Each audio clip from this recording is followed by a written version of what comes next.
Yeah, well, going everyone, Sanju Uchiha here. So we have a post Boruto manga chapter 47 discussion. So of course, be sure to heed the warning, heed the disclaimer regarding spoilers for Boruto manga chapter 47. But as you can tell by the thumbnail and today's title, we'll be talking about Naruto's new growth or something along those lines based on what I eventually decided to title this video.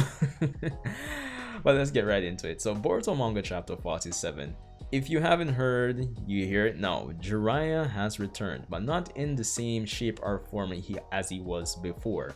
Kashin Koji has been revealed to be a clone of Jiraiya in the Boruto manga at this moment, and of course, based on what happened in Boruto manga chapter 47, we saw Naruto express interest and concern in the fate of Kashin Koji, not knowing that he's a clone of Jiraiya, but suspecting it based on his fighting style, or seems to have this innate connection or concern about him because of probably his subtle suspicions or emotional resonance that isn't explicitly written out on panel, but obviously it's there. That's what Kodachi is trying to imply.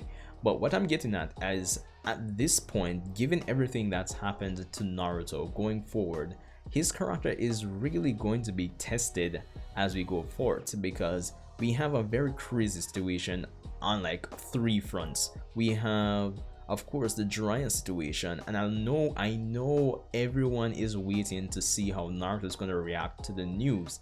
That is going to spiral Naruto into like an emotional upheaval. He's going to react like wildly, if I'm being honest. So it's going to be interesting to see how he takes that and how he deals with that, considering he's in a position of leadership. He's the Hokage now, and how he's going to deal with Amado going forward. So that's one. We have his son, who's in a situation that, as it stands right now, we can't save him from his impending fate by becoming the new, basically the way for Momoshiki Otsutsuki to be revived. So that's another thing. Of course, we have Kara, Ishiki Otsutsuki, and even outer members of Kara that are in the government that will definitely make things hard for Naruto going forward. So any way you take it, on these three fronts, Naruto has a lot of things from a political, emotional, and physical standpoint to contend with.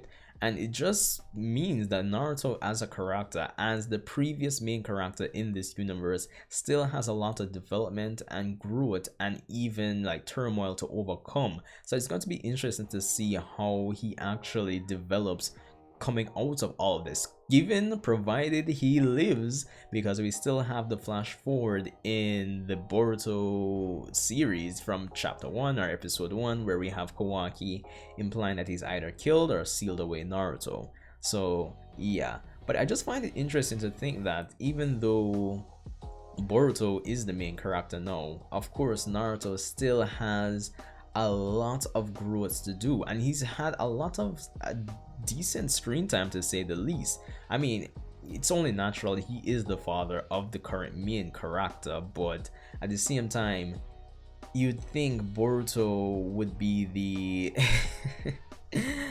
the one that's really pushed to that degree. And not that Boruto isn't in the spotlight, but I just think it goes back to the fact that the Boruto as a series, it hasn't really, it's not in a position where I care 100% about the fate of Boruto Uzumaki.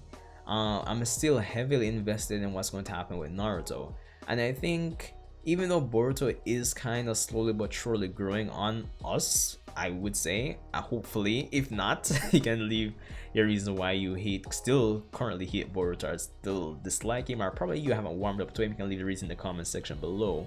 But I think the fact that we're still heavily invested in Naruto Uzumaki, having all these plot points affecting him going forward, is actually for the best for the Boruto story going forward, because you have to understand, and it's something I said in my review for Boruto chapter 47, is that whether it's the new generation or the antagonist, they are not as well received, I would say, compared to their counterparts in Naruto and Naruto Shippuden, are just part 1 and part 2 Naruto. And if the strategy is, or the alternative is, to put characters that we're already invested in a situation where we're going to want to invest our time to see what the fate of those characters that we're invested in is going to be, then that is the best alternative. And then probably bouncing those characters and showing the dynamic between them and the new generation characters that they're working on might be for the best. So Naruto's continued character development and growth, given the introduction or the revelation that Kashin Koji is a clone of Jiraiya, is going to be for the best, I would say. And honestly, I'm looking forward to seeing how it goes. So of course, let me know what you think.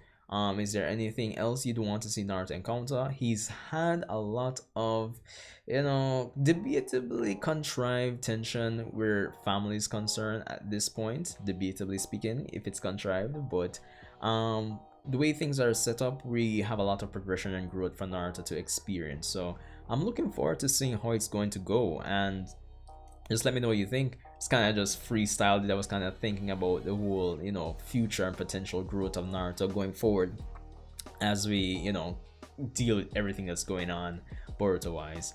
But anyway, let me know what you think about this like random ramble discussion video regarding Naruto's character growth going forward with the Boruto series. I think it's going to work out fine, and I'm looking forward to it. But of course, rate, comment, subscribe, let me know what you think, and I'll see you guys in the next one. Have a great day, everyone.